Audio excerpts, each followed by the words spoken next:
This little bungalow was supposed to be our safe spot, you know? My husband, bless his heart, thought it'd be perfect. Tucked right on the edge of the Sinharaja Forest, its old wooden walls and mossy roof promised the peace and quiet Elara, a brand new mom who was totally worn out, really needed. I mean, baby Rohan was just a beautiful, busy little guy, but the city's constant noise, the sirens, the endless traffic, it all just amplified my new mom worries, my postpartum anxieties. It felt like the walls were closing in. So, here, surrounded by green trees and all the jungle sounds, far from everything, I hope to finally relax, to find that calm space everyone talks about. That first night, the quiet was just amazing. Like a real, deep quiet you never get in the city. Rohan slept soundly in his crib right next to her bed, and I actually got the best sleep I'd had in months. It was pure bliss. But then, just before the sun came up, it started. A sound, super faint and far away, but sharp enough to wake her right up from that deep sleep. It was a wail. Not like an animal, not exactly human, but something agonizingly in between. A sound of deep, old sadness, echoing from the thick, dark heart of the forest. It sent a shiver right down my spine, even though I was still half asleep. I sat straight up, heart pounding like a drum. What was that? I whispered into the dark room, my voice barely a squeak. Rohan stirred, whimpering a little, his tiny hand reaching out, but he didn't fully wake up. I just told myself it was a wild animal, some strange jungle noise I wasn't used to. I mean, the forest was alive, after all. There were all sorts of creatures out there, right? I tried to convince myself it was nothing, just my tired brain playing tricks. But the wail came back the next night, closer this time, much clearer. It wasn't just one cry, but a bunch of long, sad notes that seemed to stretch and twist in the warm, damp air. It sounded like a person, like a woman weeping, a sound of really awful grief, almost tearing at my own chest. It felt so real, so full of pain. I pulled Rohan's crib closer, my hand automatically resting on his tiny chest, feeling his steady breathing, just needing to know he was okay. Sleep became a broken mess, always haunted by that far-off, sad sound. Every time I drifted off, that wail would pull me back, like a hook in my dreams. Days just blended into a routine of feeding, changing, and this growing, suffocating fear of nighttime. The wails became a nightly thing, getting louder and clearer, more insistent. They'd start around midnight, right when the jungle sounds usually settled down, and go on for hours, sometimes until the first hint of morning light. I tried earplugs, tried burying my head under pillows, even blasted white noise from my phone, but the sound seemed to get through everything, vibrating in my bones, making my teeth ache.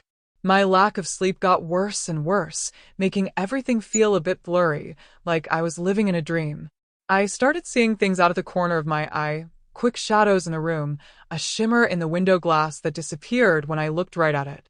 Little movements in the curtains when there was no breeze. My nerves were totally frayed. One especially scary night, the wail wasn't just sad, it was mixed with this creepy imitation. Amidst the cries, I swore I heard bits of a lullaby I often sang to Rohan. My own voice, but warped, stretched out, and filled with this terrible pain, echoing back from the forest. It was like hearing my own grief amplified and twisted. Then, the absolute worst part, a high-pitched, desperate cry, definitely Rohan's, mixed right into the Ulama's wail. My baby was sleeping soundly next to me, breathing softly, yet his cries were out there, in the dark, calling to me, begging for help. I clutched Rohan, tears pouring down my face, a deep, primal fear seizing me. It was like a part of my soul was being ripped out and thrown into that dark forest. Desperate for answers, because I was truly losing it, I went to talk to the bungalow's old caretaker, a wise woman named Kamala. She'd been here forever, knew all the local stories. Kamala's eyes got wide with a familiar fear when I described the sound, her usually calm face turning grim. "The Ulama," Kamala whispered, her voice shaky, almost a warning. "The devil bird. It's a sign of death. They say it's a woman, driven crazy by sadness.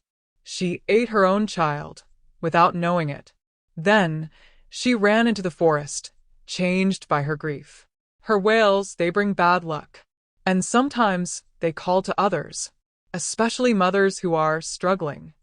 Kamala told me the whole, gruesome story, her voice low and serious. A man, full of jealousy, killed his baby son and fed the meat to his wife, who didn't know. Can you even imagine? When she found out the truth, a tiny finger in her curry, she screamed and ran into the forest, her sadness so deep it twisted her into that awful bird whose cries now haunted the night.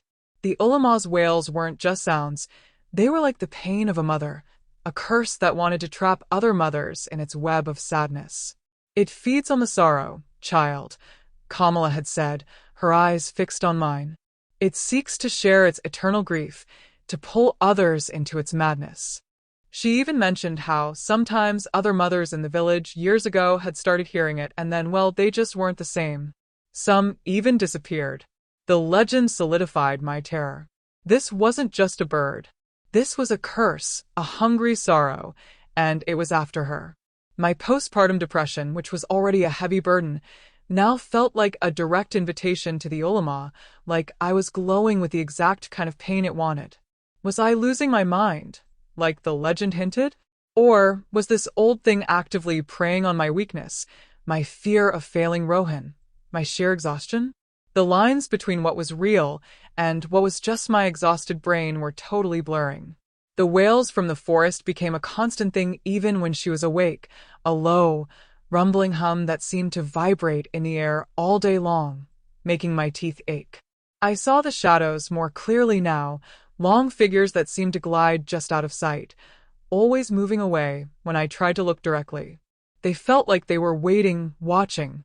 Rohan, usually a calm baby, got more and more fussy at night, his cries sounding just like the Ulama's, his tiny face twisted in pure, unexplainable fear as he stared at the empty wall across from his crib. He wasn't screaming at nothing. He was screaming at something. Something only he could see, something that made his innocent little face contort in absolute terror. I knew I had to leave.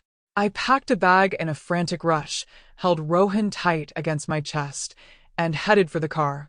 But the twisty, bumpy road leading out of the forest seemed endless, stretching on forever. The trees closed in, their branches like bony fingers reaching for her, blocking out the sky. The Ulama's wail, now super loud, seemed to come from everywhere, surrounding her, trapping her, like a physical wall of sound. I could hear the distorted lullaby, my own voice, Rohan's cries, all swirling together in a terrifying, suffocating mix. It was like the forest itself was alive, pushing me back. I stumbled back to the bungalow, beaten, my legs giving out. The forest just wouldn't let me go. The air inside felt heavy, suffocating, thick with the smell of damp dirt and something sweet, sickly, like rotting things, like something had died right there in the room. Rohan was totally inconsolable now, his screams matching the Ulama's, his tiny hands reaching towards the wall, like he was trying to push something invisible away. He was seeing it, feeling it, just like I was. I looked at the wall, then back at my baby, his face twisted in pure, raw terror. The wail from the forest hit its peak, a piercing shriek that seemed to rip through the very night, echoing off the bungalow walls. And in that moment, as my own mind was about to break, as sanity slipped away, I finally understood. The Ulama wasn't just calling to me, it was calling for me. It wanted her sadness. It wanted her child. It wanted to make its old, horrible story happen again, to trap another mother in its endless cycle of grief and madness. As the wail faded into a low, sad hum, a sound that now felt like it was coming from inside my own head, I sank to the floor, pulling Rohan close to my chest, trying to shield him.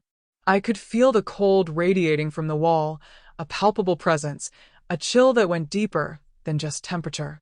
I closed my eyes, but the image of the Ulama's tormented face, a woman's face twisted in endless pain, was burned into my mind. The lullaby, now clear and easy to hear, echoed in my head, promising an end to my suffering, a dark, final peace. It was so tempting, so alluring. But it wasn't her lullaby anymore. It was the Ulama's. And it was singing for Rohan.